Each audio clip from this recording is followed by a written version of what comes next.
Boa noite, boa noite, boa noite, boa noite, advocacia familiarista. Vou compartilhar isso aqui com o máximo de pessoas possíveis.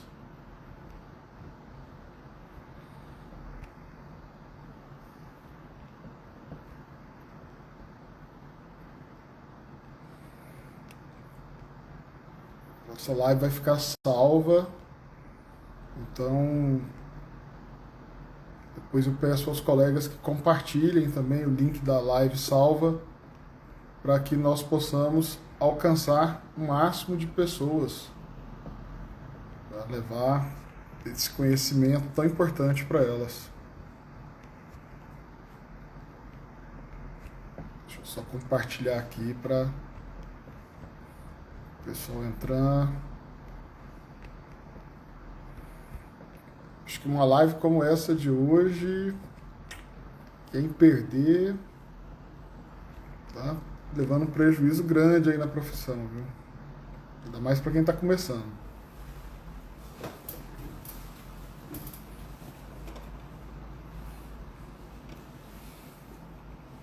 Vamos lá.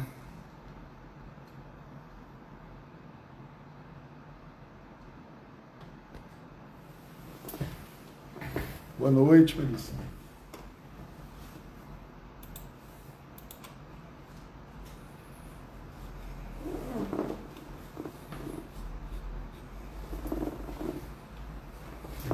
Esperando meus convidados entrarem aqui. Enquanto isso, estou organizando um material aqui.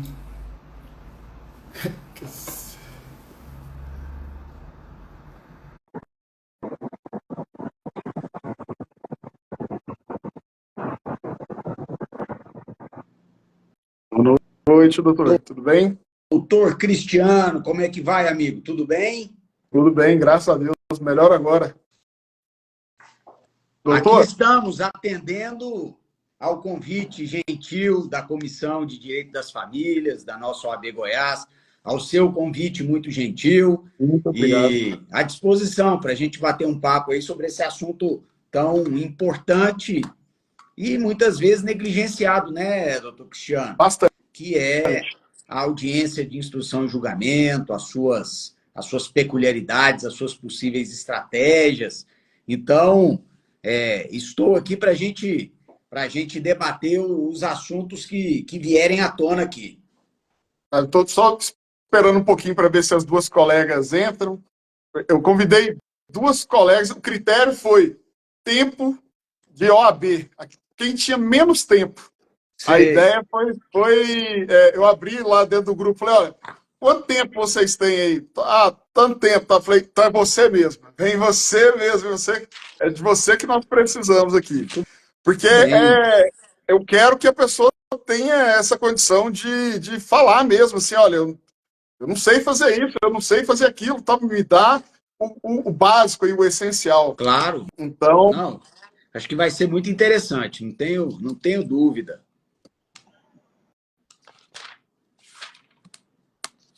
boa Boa noite, noite, doutor. doutora. Tudo bem?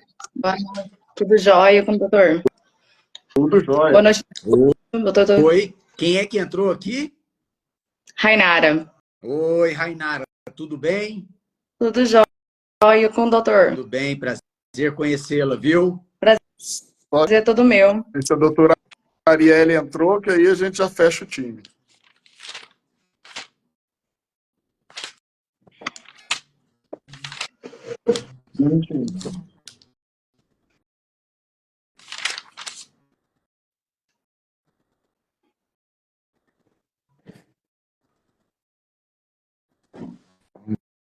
Vamos lá. Doutora Arielle, só falta você, doutora. Tá, vamos fazer igual o doutor Rafael Lara fala, né? A gente tem que honrar quem chega no horário. Vamos começar. Vamos lá. Doutor, a ideia é, como eu falei para o senhor no início, é realmente mostrar o básico. Assim, a gente não fica muito preocupado aqui com quem já domina a matéria, não. A ideia da comissão é fomentar o ensino mesmo, fomentar conhecimento para quem está começando. Eu penso muito na jovem advocacia, porque há uma percepção muito clara de que a gente está vendo algumas faculdades fazendo algo em massa e deixando a desejar. Então, os colegas saem completamente perdidos. Quando eu formei, o escritório modelo da universidade, na época era a Universidade Católica, era uma máquina de trabalho. A gente tinha audiência o tempo todo, a gente ficava no fórum o tempo todo, e depois isso foi se perdendo. Então, nós precisamos levar isso de alguma forma para os colegas. E eu acho que ninguém melhor do que o senhor para poder passar isso aí, que tem tanto domínio da teoria quanto domínio da prática. Então, assim, eu acho que para fazer essa mediação, ensinar isso daí, eu acho que o senhor é a pessoa correta. Doutora Arielle chegou, mandei o convite para ela aqui, vamos ver se ela entra. Muito bem. Vamos saber disso no final da live, né? Se a gente conseguir agregar conteúdo. Ninguém melhor do que o senhor para poder passar isso aí, que tem tanto domínio da teoria quanto domínio da prática. Então, assim, eu acho que seu computador aí não dá um delay. Desculpa, professor. Boa noite. É um prazer. Boa porque noite, eu não estava Arielle. conseguindo entrar. É um prazer.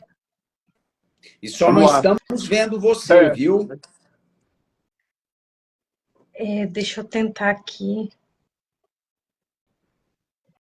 Agora? Desculpa, agora deu certo. sim. Agora Eu entrei no horário, professor, eu ouvi vocês falando, só que eu não estava conseguindo acessar. Tá certo. Então Mas vamos lá. é um prazer. Doutor, Viu, doutor? eu vou começar fazendo umas perguntas básicas, essenciais aqui, e depois eu vou abrir para as colegas, porque realmente o foco é esclarecer dúvidas delas, que eu acho que as dúvidas delas acabam repercutindo em vários outros colegas que estão iniciando, né? Então, a ideia, eu vou abrir aqui algumas perguntas bem básicas mesmo. A primeira pergunta, como que o senhor sugere que seja a preparação do advogado? Assim, o cara vai ter sua primeira audiência de instrução. O que ele tem que fazer ali? Tá. Bom, Cristiano, a pergunta ela é importantíssima e ela vale, na minha visão, não apenas para quem vai fazer a sua primeira audiência de instrução e julgamento, mas para qualquer audiência de instrução e julgamento. Por quê? A audiência de instrução e julgamento, ela é um ato processual importantíssimo, é o momento em que você, por intermédio da prova testemunhal, poderá corroborar os documentos que você já juntou, ou então contrapor os documentos que eventualmente foram trazidos pela parte contrária e suas alegações. Então eu vou contar para vocês, muito brevemente, como eu me preparo para uma audiência de instrução e julgamento. A minha preparação para a audiência de instrução e julgamento, ela começa, Cristiano, uma semana antes. Uma semana antes, eu passo a estudar o processo, linha por linha, vírgula por vírgula, logicamente, nesse momento, já sendo conhecedor de quem serão as minhas testemunhas, que foram arroladas lá atrás, e também conhecedor das testemunhas da parte contrária, pois que igualmente já foram arroladas lá atrás. Após fazer esse estudo do processo, essa rememoração, né? E eu costumo, inclusive, anotar os fatos que são importantes. Muita gente se foca muito no despacho saneador, na decisão saneadora, em que o juiz fixa os pontos controvertidos da lide. É importantíssimo, sem dúvida, mas às vezes você tem fatos que suplantam aqueles que constaram da decisão de saneamento. Então eu faço as minhas anotações de quais são os pontos controvertidos daquela lide, quais são as questões em que as partes estão, em termos fáticos, divergindo. E, após esse estudo, que normalmente é um estudo lento, eu demoro 2, 3 dias para fazer um estudo pormenorizado, né, de todos os autos do processo, aí, então, eu passo por uma segunda atividade que eu reputo muito importante, Cristiano. Eu redijo perguntas para cada testemunha, tanto as minhas quanto as da parte contrária. E aí uma coisa importante que o advogado tem que fazer é manter contato com o seu cliente, porque ele conhece normalmente as testemunhas de parte a parte. Quem é fulano? Quem é Beltrano? O que essa pessoa pode saber desse caso? E a partir do conhecimento de cada testemunha, eu faço um rol de perguntas, as quais eu levo para a audiência. Na audiência, muitas dessas perguntas não são feitas, porque às vezes o juiz se antecipa e as faz, mas também nós sabemos que é muito comum, pela quantidade de trabalho, inclusive, que os magistrados têm, que os magistrados, no início da audiência, já se absterem de fazer qualquer pergunta. E já passam a palavra direto para o advogado do autor, depois para o advogado do réu, e aí o ônus de inquisitação é seu. Então, se você se preparou, como eu estou sugerindo aqui, e como eu disse, isso não vale para quem vai fazer a primeira audiência, isso eu faço até hoje, são 23 anos de advocacia, é um ato de humildade, né? Você entender que você não sabe tudo, que você precisa se alinhar com os fatos daquele processo. Então, normalmente, eu vou para a audiência muito bem preparado, com todas as requisitações prontas, para que realmente aquele ato possa ser o ato que traga para a minha versão dos fatos, que traga para a minha tese, vamos dizer, a melhor contribuição possível. Maravilha. Maravilha. Doutora Arielle, tem alguma pergunta? A pergunta em si, o doutor Lúcio até respondeu, a forma de nós não ficarmos ansiosos, né, com a primeira audiência de instrução e julgamento, conforme como conduzir melhor, né, foi bem explícito, se preparar bastante, né, mas qual a dica, doutor, que o senhor dá para quem vai fazer sua audiência pela primeira vez, além, você acha que é necessário ir para frente do espelho, como muitos dizem, e ficar conversando? Qual a melhor dica que o senhor dá para os iniciantes? Arielle, a melhor forma de você lidar com esse nervosismo é, primeiro, você estar bem preparado para o ato. Você pode ter certeza que se você se preparou com esmero para aquele ato, o seu desempenho naquele ato vai ser bom. Nós ficamos nervosos porque muitas vezes nós não conhecemos o que vai acontecer, duvidamos às vezes da nossa capacidade de exercer com excelência a nossa função. Agora, a partir do momento que você fez toda a preparação, que você conhece vírgula por vírgula daquele processo, e aqui eu abro um parênteses, tá, Arielle? Muita gente pensa assim, mas o juiz sabe muito mais do que eu, o juiz conhece o direito.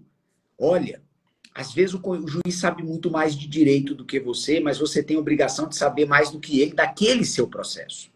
Por isso você tem que conhecer literalmente vírgula por vírgula. Então essa preparação prévia é muito importante.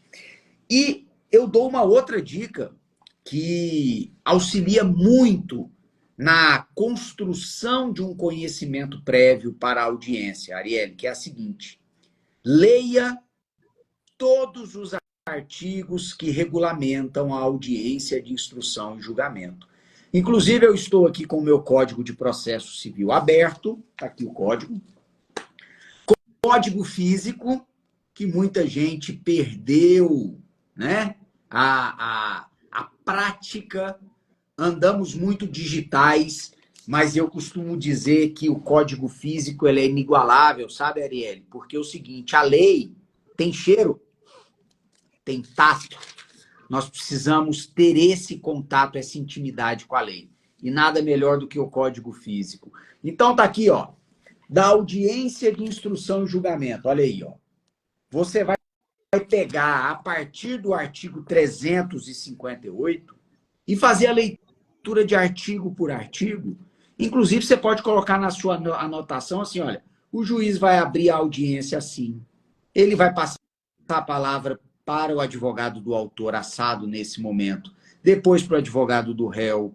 O rol de testemunhas, primeiro vai ser ouvido do autor, depois do réu, primeiro o depoimento pessoal, depois as testemunhas. Então, dominar o passo a passo da audiência também é muito importante, além de conhecer os detalhes do processo. E aí, basta ir na lei, a lei tem o passo a passo. O que o juiz vai fazer na audiência é o que está na lei. Até porque se o juiz confundir, misturar, alterar a ordem dos atos, você vai ter que pedir a palavra de maneira muito educada. Excelência, olha, aqui o artigo tal do Código diz que a audiência tem que se processar assim. Vossa Excelência poderia me esclarecer por que Vossa Excelência alterou a oitiva das testemunhas? Por que a senhora está permitindo que quem, ou o senhor está permitindo que quem não prestou depoimento pessoal ainda ouça o depoimento da parte que está aqui? Para isso precisa conhecer, e para conhecer precisa de estudar. Portanto, eu também faço isso. 23 anos de advocacia, eu sempre estou com o meu código na audiência e, olha, passo a passo, para que o ato possa ter, como eu disse, a importância, a relevância e a utilidade para o benefício do nosso constituinte. É fundamental. Realmente, se a gente não souber o caminho, né, o trâmite da audiência, as coisas podem acontecer e você deixar passar até um direito do seu cliente, porque você não domina, né, aquilo ali, não sabe a hora de intervir, a hora de falar, a hora de calma intervir, aí, né? E às vezes a hora de não intervir, né, Cristiano? Também. A sabedoria do advogado, seu conhecimento técnico, ele alerta o advogado para as intervenções necessárias, mas também para as abstenções necessárias, né? E o conhecimento desse passo a passo está na lei. Então, nós temos que dominar todos os dispositivos que tratam da audiência de instrução e julgamento. E para quem está nos assistindo e quer saber, começa lá no artigo 358 do Código de Processo Civil, o procedimento passo a passo. Doutora Rainara, tem alguma pergunta? Acaba que o doutor Lúcio acabou explicando de forma bem clara e objetiva todas as dúvidas de quem está iniciando na advocacia. Mas, à medida que a gente vai estudando o caso, surgem imprevistos, situações nas quais não está totalmente no nosso controle. Aí a minha pergunta, como lidar com essa situação? Às vezes, uma testemunha que fala algo que não está no processo, não foi abordado de forma correta, como a gente vai lidar com as situações perante a audiência? Olha, Rainara, algumas coisas nós vamos adquirindo com o tempo, né? Aquela sintonia fina de entender o caso, etc. Mas, assim, eu tenho sempre algumas ideias na cabeça sobre a audiência em termos de estratégia, sabe? Por exemplo, se o juiz está inquirindo uma testemunha e aquela testemunha, nas perguntas do magistrado, já esclareceu os fatos que você queria que ela esclarecesse, você não precisa perguntar. Por quê? Porque o magistrado já esgotou ali o esclarecimento daquela controvérsia, né? Então, tão importante quanto saber perguntar é saber também não perguntar. Esse é um feeling que você deve ter. Segundo, imagine você que uma determinada testemunha está prestando um depoimento muito contrário aos interesses do seu constituinte. E você percebe que aquele depoimento é um depoimento que está impressionando o magistrado, que está convencendo. De duas, uma. Ou você tem em mãos um documento, ou uma contradição, para que você possa descredibilizar essa testemunha, ou então é melhor você não estender o sofrimento. É melhor você deixar para explorar uma outra testemunha que possa eventualmente fazer um testemunho de contradição àquele. E, eventualmente, é raríssimo de acontecer, mas, inclusive, provocar no juiz a necessidade de promover uma acariação.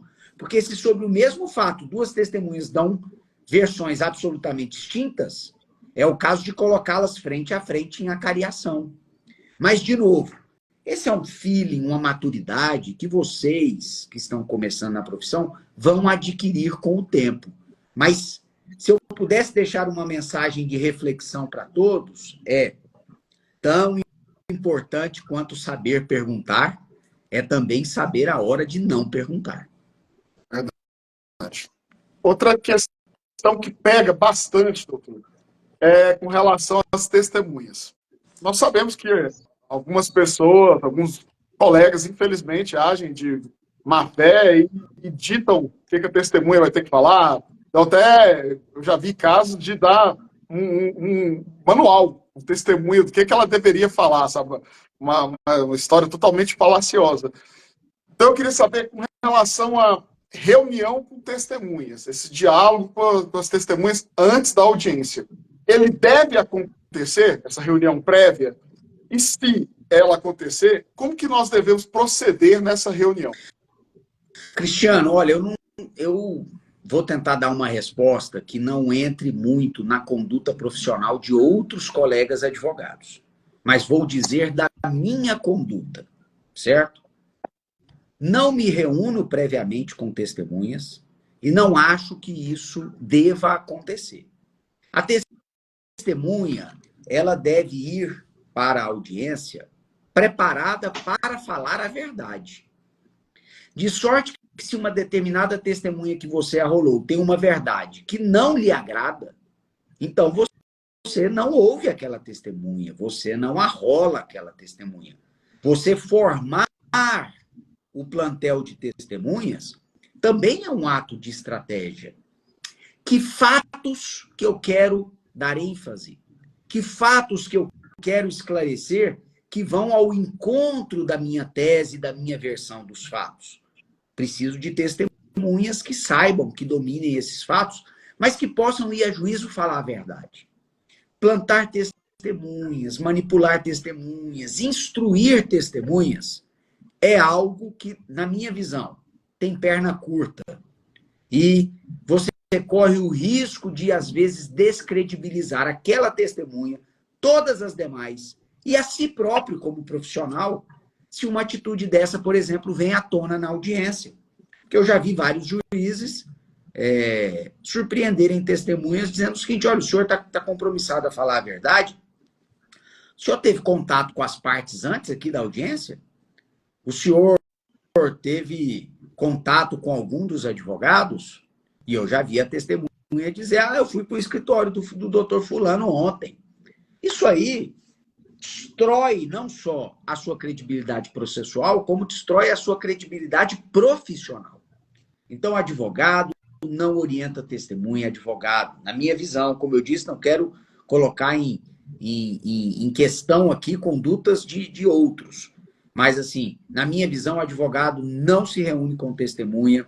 E o máximo que um advogado deve dizer para uma testemunha é: estamos indicando o senhor como testemunha porque queremos que o senhor vá a juízo falar a verdade. Nada mais. Perfeito. Perfeito. Eu já tive problemas com esse tipo de situação. Assim, isso, eu acho que é algo que realmente descredibiliza o profissional, a parte.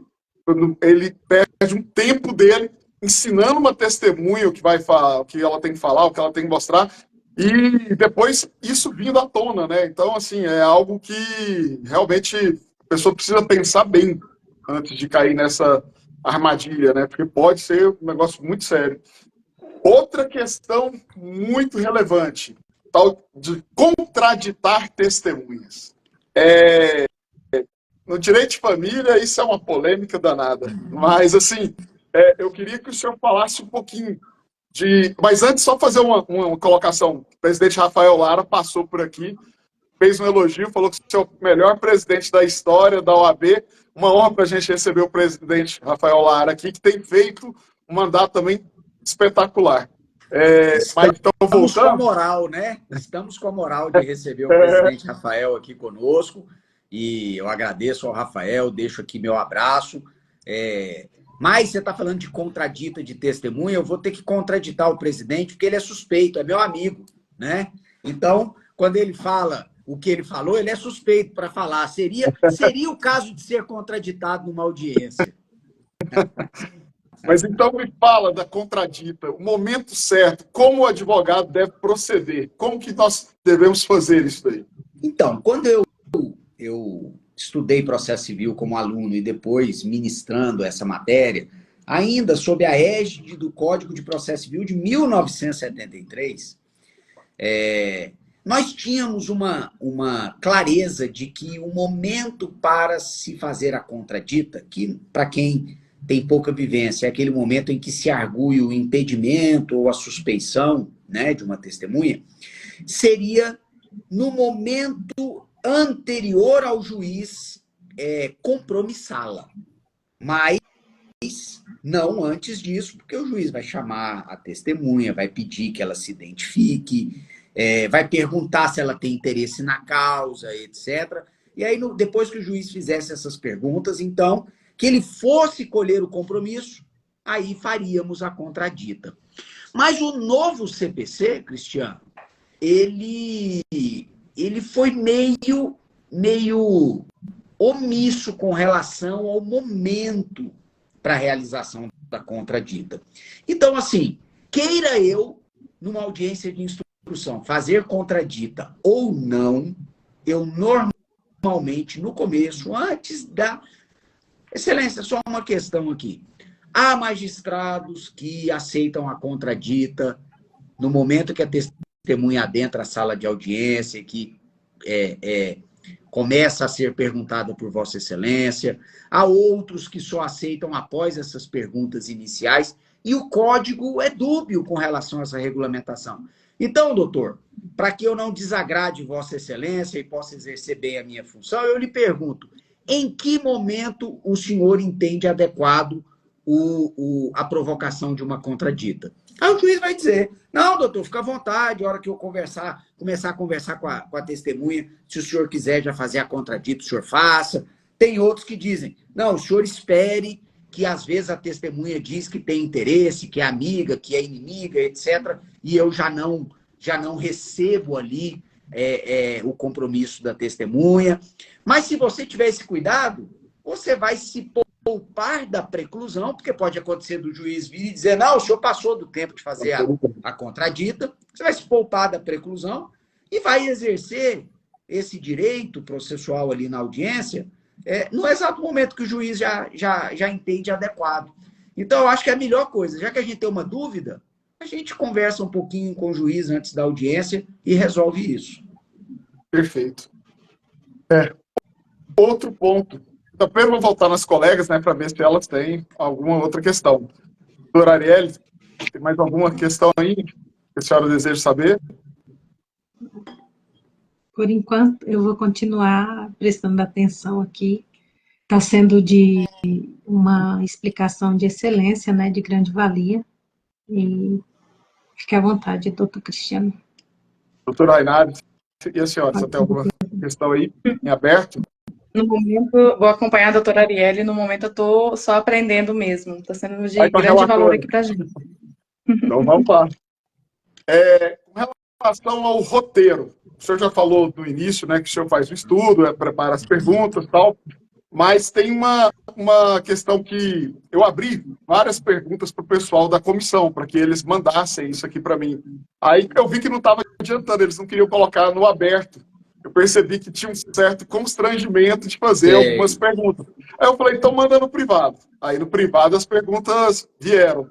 E uma das questões o senhor já falou com a elaboração do roteiro, mas aí o colega perguntou, eu preciso colocar isso no papel ou eu posso usar meios eletrônicos, tipo um celular ou um tablet? Por que ele fez essa pergunta? Porque ele falou assim, eu estando com um tablet ou algo nesse sentido, eu não posso estar recebendo uma ajuda externa? Foi o questionamento que ele colocou. Legal. Cristiano, olha só, tem uma pergunta aqui que eu tô vendo aqui da Melissa. Ela fala assim, como alegar a contradita nas audiências de família, sendo que a maioria é parente ou amigo? Eu acho que essa é um questionamento interessante. Veja, contraditar ou não uma testemunha é também algo que vai da análise estratégica do advogado. Eu já várias vezes poderia ter contraditado uma testemunha, mas entendi por bem não fazê-lo, porque presumi que o depoimento dela me seria favorável, e acabou sendo. Se eu contradito aquela testemunha, eu degrado ela de testemunha para mero informante e perco um depoimento que poderia ser excelente para mim. Por isso eu volto àquele ponto. Conhecer quem é quem. Não ser pego de surpresa é uma preparação que o advogado deve fazer. Agora, muitas vezes eu já vi acontecer em audiência o seguinte: o advogado contradita a testemunha, aí o juiz ouve o advogado da parte contrária, ouve a testemunha, e às vezes o juiz acolhe ou não acolhe a contradita e diz assim: doutores, mas não precisa ficar bravo, ficar tenso com isso aqui não, porque olha, para mim não faz diferença ouvir como informante ou como testemunha. Eu sou o destinatário da prova, diz o juiz, e eu já vi isso acontecer várias vezes. Eu sou o destinatário da prova, e para mim não faz diferença esse negócio de informante e testemunha. Bom, não caiam nessa conversa. Por quê?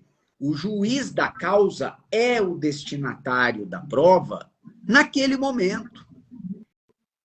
Mas aquele processo pode ser sentenciado por outro juiz. Não aquele que colheu a prova, inclusive violando um princípio que o Código de 73 trazia, que é o princípio da imediatidade. Mas isso acontece, os tribunais já disseram que não tem nulidade nisso.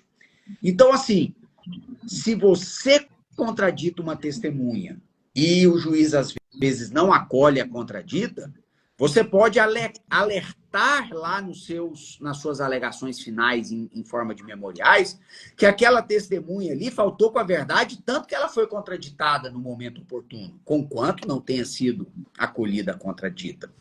Mas, além disso, nós temos que pensar que um processo raramente termina na sentença.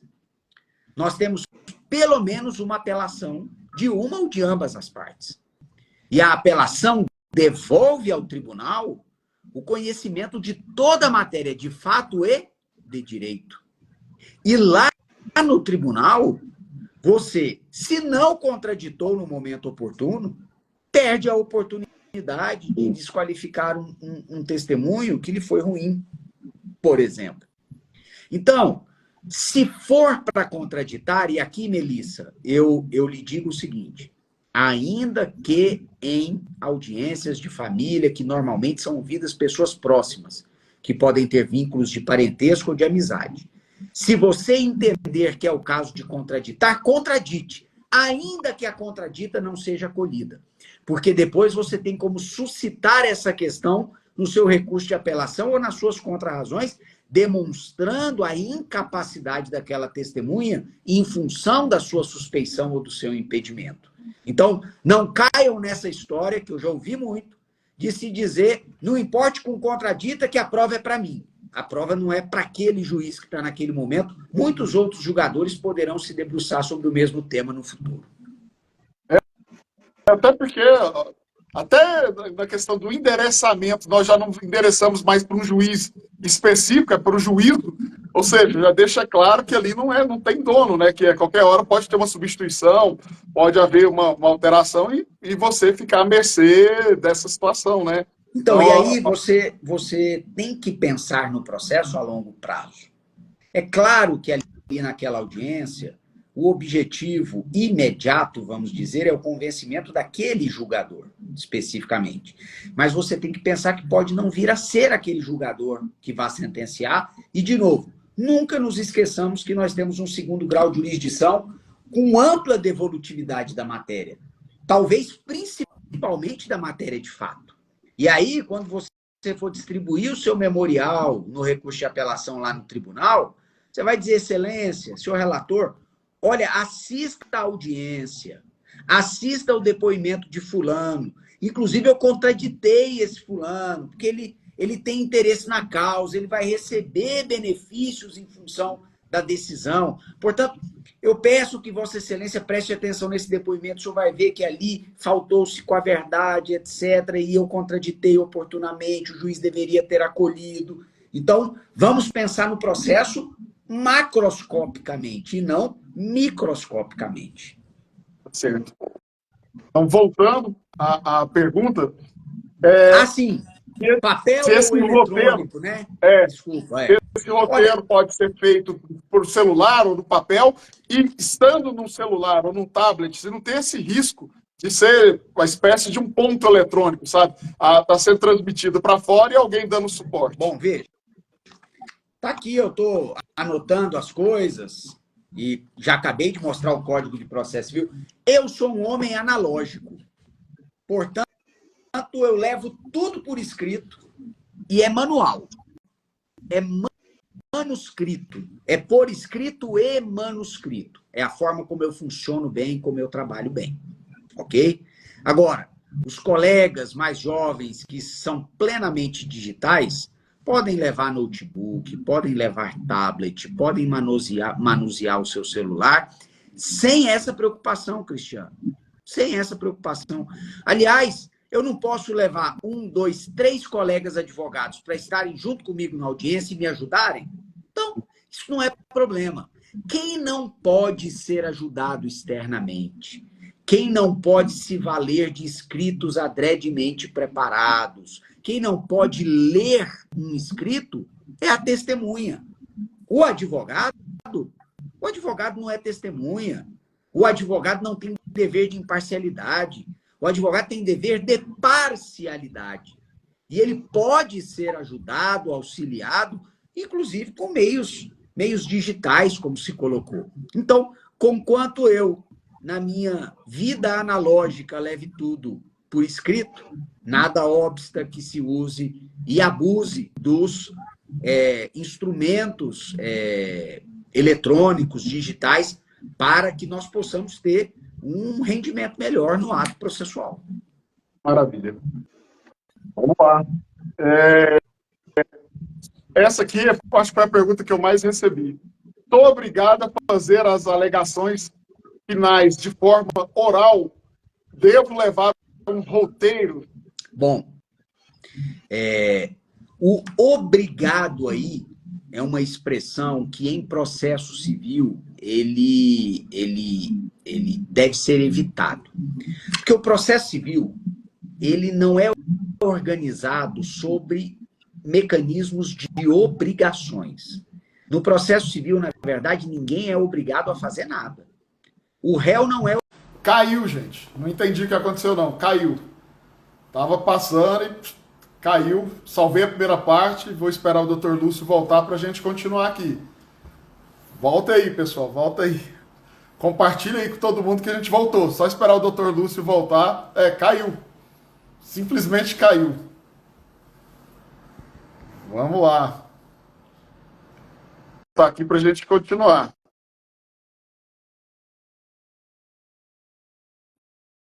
Que doideira foi essa? Estou convidando vocês aí de novo.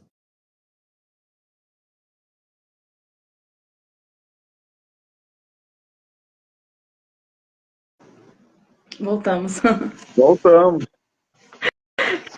Voltamos. Primeira vez que cai uma live da CDF.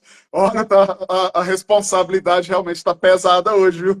Pois é, eu acho que o conhecimento que estamos construindo aqui pesou e derrubou a live. Viu? Boa live. Primeira vez que cai uma live da CDF aqui. Primeira vez. Vamos lá, deixa eu convidar a doutora Piele aqui, só um minutinho. Tá convidada já. Mas, rapaz... Então, qual era o raciocínio que eu desenvolvia? Vamos retomar. Que essa palavra obrigação, que em direito tem um sentido técnico muito específico, né? Em processo civil, ninguém é obrigado a nada. E eu dizia, O réu não é obrigado a contestar, o sucumbente não é obrigado a recorrer. E, obviamente, o advogado não é obrigado a fazer alegações finais orais em audiência. Mas tem o ônus. A expressão aí, então, não é obrigação, é ônus. Ônus é você atuar na preservação do seu melhor interesse. Então, vejam, se o réu não contesta, ele não é obrigado, mas vai sofrer uma consequência, revelia.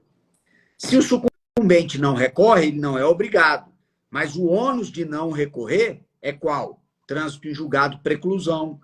Se, então, o advogado não faz a sua alegação final oral na audiência de instrução e julgamento, preclui a oportunidade de fazê-lo. Então, ele deve ir preparado para tanto, para fazê-la oralmente, porque, de novo, existe esse ônus. E o Código de 2015, repetindo regra do Código de 73, traça como regra que as alegações finais sejam feitas oralmente ao final da audiência de instrução e julgamento. Tanto que o Código fala em debates orais, né? E antigamente, não sei se é da época do Cristiano, mas para as novas gerações, antigamente nós fazíamos as alegações finais orais e o escrevente ou o assessor do juiz reduzia a termo, digitando aquilo que nós ditávamos. Hoje, com tudo gravado, você faz de fato quase que uma sustentação oral ao final da audiência de instrução e julgamento. Então, eu recomendo fortemente que se vá, sim, preparado para as alegações finais orais com roteiro. Sim, com roteiro. Não posso esquecer de dizer isso e isso nas minhas alegações. Agora, como só ia acontecer, muitas vezes ao final das audiências, os próprios juízes dizem assim, doutores, alegações finais por escrito, em 15 dias. Quer dizer, muitas vezes o próprio magistrado já está querendo terminar o ato por ali, e aí se converte, vejam, se converte o ato oral em escrito. Mas não é essa a regra do Código, e, portanto, nós devemos ir para a audiência preparados para cumprir esse ônus processual, que, como eu disse, não é uma obrigação. Certinho. Outra questão. Como deve ser a comunicação do advogado com o juiz e com as demais partes envolvidas na audiência? Como que deve ser esse momento ali, essa comunicação? Advogado, juiz, advogado, outra parte. Eu acho que a primeira coisa é o advogado entender que aquele ali é um ato solene. Portanto, tem uma liturgia. Respeitar essa liturgia é muito importante. O advogado, numa audiência de instrução e julgamento, não está no boteco, nem na sala da casa dele. É preciso respeitar a solenidade do ato, portar-se com gravidade, seriedade. Não estou dizendo aqui ser mal-humorado, viu, meninas? Não é mau humor, é compenetração, é seriedade, é externar perante todos os que estão ali que você dá importância para aquele ato. É uma atitude, portanto, psicológica. Segundo, entender que quem é o presidente do ato é o juiz e não o advogado. Muitas audiências, elas escalam para momentos tensos, muitas vezes de debates entre juiz e advogado, porque eu vejo que muitos colegas querem se substituir ao juiz na presidência do ato. E quem tem poder de polícia e é presidente do ato naquele momento é o juiz. Portanto, é preciso saber que nós temos um outro papel na audiência, mas não o papel de presidir o ato. Claro que se o magistrado, na condução do ato, pratica ilegalidades, você pede a palavra, as pessoas gostam de falar protesto, não sei o quê, não precisa de nada disso. Essa questão de eu protesto, excelência, é coisa de filme americano, não é coisa de processo civil brasileiro. Excelência, pela ordem. O que o Estatuto da Ordem nos assegura como prerrogativa é a utilização da palavra pela ordem. Excelência, eu gostaria aqui só de perguntar a Vossa Excelência, o senhor não vai seguir esse procedimento que está na lei? Não, doutor, não vou seguir, quem manda aqui sou eu. Então, gostaria de consignar aqui a insatisfação da parte réu, da parte autora, com a inversão desse ato, nesse tom de voz, com tranquilidade, com domínio da situação, sabendo o seu papel. O seu papel não é de conduzir o ato, né? E outra coisa, finalmente com a parte contrária, com os advogados da parte contrária. Urbanidade e educação. O advogado da parte contrária não é seu inimigo. Ele é apenas um ex-adverso naquele momento. E a parte contrária tampouco é seu inimigo. Trate a parte contrária, todas as testemunhas, com educação, com urbanidade, porque isso credibiliza o profissional. O profissional que eleva a voz, que é arrogante, que é descortês, e que é agressivo, ele está trabalhando contra a sua própria causa. Como dizia Piero Calamandrei no livro Eles, os Juízes Vistos por um Advogado. Esse colega pode até ser um bom jurista, mas é um péssimo psicólogo. Então, nós temos que saber como nos portar para que a gente crie em torno de nós uma atmosfera de admiração, uma atmosfera de credibilidade e não uma atmosfera de enfrentamento. Nada disso é necessário para ir bem numa audiência. E agora nós temos uma questão bastante relevante também, que será a aplicação do protocolo de gênero no julgamento das ações do TED, o Tribunal de Ética da OAB. Então, aquele colega que costuma tentar diminuir as colegas, as mulheres, ele ainda vai enfrentar esse problema. Ele ainda vai ter esse julgamento diferenciado agora. Então, para quem tem por hábito tentar reduzir a mulher advogada, ou até a outra parte, se for mulher, é bom que ele se atenha a esse detalhe, porque quando chegar no TED, o julgamento vai ter uma apreciação com base no protocolo de gênero. Então, isso veio agora do Conselho Nacional, principalmente trabalho aqui das nossas conselheiras, doutora Ariana, está de parabéns, que conseguiu trazer isso daí e que isso vai impactar muito no advogado que não sabe se portar com relação a questões de gênero dentro de audiência.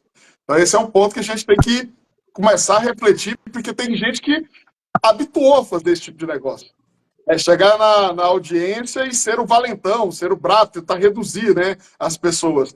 E agora, o protocolo de gênero vem aí e vai pegar. Vai pegar, porque é só um aviso, porque vai dar trabalho. Aí, além de mal educado, como eu disse, um péssimo psicólogo, que atrai para si óbices e, às vezes, esse tipo de atitude que o cidadão acha que pode favorecer a si, só o prejudica. Naquela audiência, no exercício profissional e no campo ético profissional, como você coloca, Cristiano. Parece que a Arielle... Não, a Rainara tinha uma pergunta, eu vi ela levantando a mãozinha assim. Não, que o doutor abordou sobre essa questão de quando a parte adversária ele se torna muito agressivo. Existe alguma estratégia para você amenizar essa questão dele ser menos agressivo, tanto para nós como advogados, quanto nossos clientes? Olha, nas poucas oportunidades que isso aconteceu comigo, poucas, participei já de inúmeras audiências de instrução, de casos grandes, de causas pequenas, litígio alto, litígio médio, litígio baixo. Nas poucas ocasiões em que isso aconteceu, eu solicitei a intervenção do magistrado. Dizendo o seguinte: olha, excelência, Vossa Excelência é o presidente aqui desse ato, a audiência de instrução e julgamento não é um campo de guerra, nós não estamos aqui para desacatar uns aos outros. Então eu pediria a Vossa Excelência que admoestasse o colega da parte contrária ou a parte contrária, que se abstivesse desse tipo de conduta, desse tipo de postura, porque nós estamos aqui simplesmente buscando a verdade para que Vossa Excelência decida e, sobretudo, cada um de nós está apenas e tão somente cumprindo o seu papel profissional. Então, olha, uma sacada dessa perante o magistrado desconcerta qualquer mal educado do outro lado, viu? E uma outra questão, eu vou condensar as duas perguntas, que perguntaram assim, posso levar cópia do processo em PDF no notebook? E também perguntaram se pode acessar o Projude durante a audiência. Então, eu vou condensar as duas de uma vez, que aí a gente já remata essa questão. As respostas são sim e sim. E vou além. Deve ser levado o processo, ou em mídia digital, ou em mídia física, porque, inclusive, como você estudou o processo, você pode, inclusive, confrontar. Quando eu digo confrontar, gente, é no melhor sentido que essa palavra tenha, né? Você pode confrontar uma testemunha com determinados documentos. Ah, não, eu não conheço fulano de tal, nunca vi. Poxa, mas tem uma publicação do Instagram que juntou no processo, uma foto dele exatamente com essa figura. Fulano, mas peraí, olha aqui, ó, tá aqui na página tal, no movimento tal, essa fotografia, é o senhor aqui e é fulano? Como é que o senhor não conhece? Então, é muito útil você ter os autos do processo, quer digitais, quer físicos, à mão, para que você possa, então, lançar mão de documentos que viabilizem esse tipo de confrontação, de novo, no bom sentido da palavra. E eu vou dar uma dica. Quando você tiver o processo em PDF ali dentro do seu computador ou impresso, vai no Projude, naquela aba de impressão, e imprime aquela árvore, né, do processo ali, que aí sai tudo marcadinho, certinho, para você olhar depois, consultar, fica muito fácil. Como eu sou das antigas, então eu sempre usei essas estratégias assim de deixar o roteiro pronto e deixar as partes bem separadas, né, do processo, para facilitar a consulta, porque eu também gosto de papel. Então, eu preciso desses instrumentos. Mas, doutor, uma outra questão. Acho que agora, para a gente finalizar, caso não surjam perguntas novas. Uhum. Uma colega perguntou, eu posso apresentar documentos ou alguma prova nova na hora da audiência de instrução? Se sim, como seria isso? Tá. Olha só, a questão da apresentação da prova documental em momento posterior, ou à petição inicial ou à contestação, primeiro, deve ser evitada. Por que eu digo isso? Porque, assim, a prova documental que a parte detém, ela tem que ser juntada na inicial. E a prova documental que o réu detém deve ser juntada na contestação. Se você deixa para juntar essa prova a posteriori, você pode enfrentar uma decretação de preclusão. O juízo pode dizer, olha, não aceito essa prova porque ela era conhecida da parte, tinha que ter sido juntada lá atrás, precluiu. Então, essa é a visão de regra, tá? Evita-se. Agora, o Código de Processo e a própria postura da magistratura em geral tem demonstrado abertura e aceitação com relação a essas provas, não vamos dizer extemporâneas, mas provas documentais posteriores, tá? E aí, sim, ela pode ser apresentada numa audiência de instrução e julgamento, mas eu sugiro que ela seja apresentada com justificativa. E qual é a justificativa? Excelência, nós estamos aqui apresentando esta prova documental, que inclusive já requer que Vossa Excelência dê vista para a parte contrária poder impugnar aqui na audiência ou por petição a posteriori. Mas essa prova está sendo juntada aqui porque, conquanto ela seja uma prova antiga, e entenda-se prova antiga aquela que já existia quando do protocolo da inicial ou da contestação, conquanto ela seja uma prova antiga, a parte não tinha acesso a ela. Por quê? 1, não sabia da sua existência. Ou 2, porque essa prova estava perdida e foi achada. Então, às vezes, surge a prova. E ela pode e deve ser juntada. Agora, o que eu não sugiro jamais é que você adote uma atitude que beira a má-fé processual de soltar provas a conta-gotas, sendo que aquela prova já era detida por você em algum momento. Não só isso pode ser tido como uma atitude de má-fé, né, de deslealdade processual, como também você pode enfrentar um indeferimento de juntada por causa da preclusão. Então, se for para juntar um documento a posteriori, que ele venha acompanhado de uma justificativa como essa que eu acabei de colocar. Maravilha. Doutoras, algum questionamento? Fiquem à vontade. A gente tem que aproveitar essas oportunidades, porque é difícil. No momento, Não, até o nada. momento, agora não estou tendo nenhuma. Estou processando a quantidade de informação. Todas as E Mas suas vai ficar salvo, dúvidas, vai ficar salvo. Dá Arielle e para assistir essa Rainara, aula. elas vão chegar amanhã, viu? Depois que vocês Isso. pensarem e refletirem, você vai dizer, eu podia ter perguntado isso, eu podia ter perguntado aquilo, mas é assim, na hora a gente nunca consegue concatenar direitinho. Mas eu acho que o mais importante aqui que vocês estão levando dessa live, você e os demais colegas que nos brindam aí com a sua audiência, né? É a importância da preparação. Quem se prepara vai fazer uma audiência de qualidade, pode ter certeza. Então, Eu gente, tenho Como pode falar. a minha pergunta, como se comportar diante de uma possível frustração do cliente? Ele quer se manifestar numa audiência, como orientá-lo nessa questão?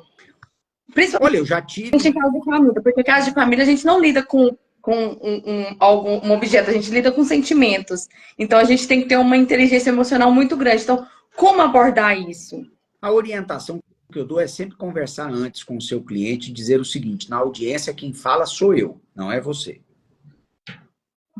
Tá? Então você tem que orientá-lo de que o papel dele ali, salvo se ele for prestar depoimento pessoal, é entrar mudo e sair calado. É para isso que ele precisa de um advogado. Um advogado que vai fazer uma defesa técnica e não passional, né? E se por acaso o seu cliente estiver se portando de maneira indevida, o juiz pode determinar que ele saia da audiência, né? E eu já tive uma oportunidade, foi uma vez só que aconteceu, era uma causa de família, e o meu cliente estava tão nervoso que ele não estava conseguindo se controlar, estava prejudicando a si próprio. E de maneira absolutamente não usual, eu pedi ao juiz que dispensasse o meu cliente da sala, para que eu pudesse melhor defender o direito dele. E assim foi feito. E muito melhor do que se ele estivesse ali pressionando, criando tensão, etc. Eu já fiz isso algumas vezes. Porque o direito das famílias não tem jeito. A emoção às vezes fala mais alto, né? Ressentimento e tal. E quando eu percebo que meu cliente está trazendo prejuízo para si, eu falo, ó, excelência, por favor, acompanhe meu cliente até lá fora e falo, cara, é o melhor para você. Fica aqui, isso, deixa que lá perfeito. dentro eu cuido. E pronto, e vida que segue, porque senão ele vai destruir todo o meu trabalho. Perfeito. E vai prejudicar, não vai conseguir nada. Então, vai se prejudicar, essa é a questão. Justamente. Então, para não deixar, chega nesse ponto, percebi que tem um descontrole, eu já convido o meu cliente a sair. Eu sempre faço isso. Mas olha, a gente não poderia encerrar isso aqui sem falar algumas coisas. Muita gente está chegando agora na OAB e que não sabe quem é o Dr. Lúcio Flávio. Deixei para o final justamente por isso. Dr. Lúcio Flávio começou a campanha, ele era o professor. O professor. Eu lembro direitinho dos gritos de guerra e tudo mais. E o que acontece? O Dr. Lúcio Flávio revolucionou, mudou o jeito da OAB funcionar, mudou, abriram novas comissões, inclusive Comissão de Direito das Famílias, oportunizou para quem nunca teve espaço a participar da OAB, algo que o Dr. Rafael Lara também tem feito com maestria. E hoje, se vocês estão aqui tendo esse espaço, é porque lá atrás a semente foi plantada. E quem plantou essa semente foi o Dr. Lúcio Flávio. Então, eu agradeço muito o Dr. Lúcio Flávio por oportunizar que pessoas como eu hoje possam presidir uma comissão. Porque se não fosse a sua semente plantada lá,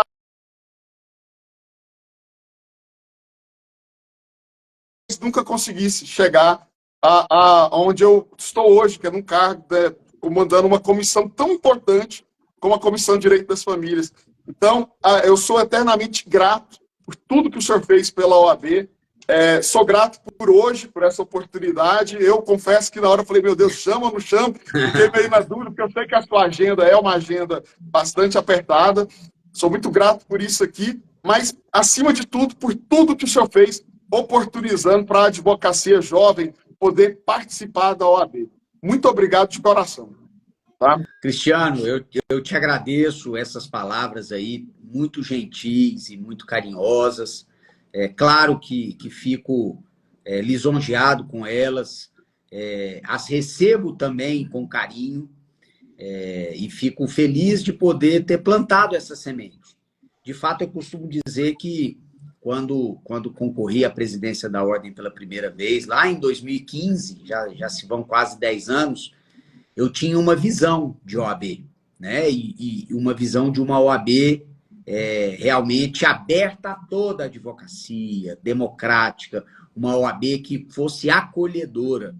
E acho que pelo seu depoimento nós conseguimos imprimir esse perfil à instituição e hoje o presidente Rafael continua nessa boa senda. Então, te agradeço essas palavras. Para mim é um prazer prosseguir aqui, contribuindo com a instituição, sobretudo com os colegas, né?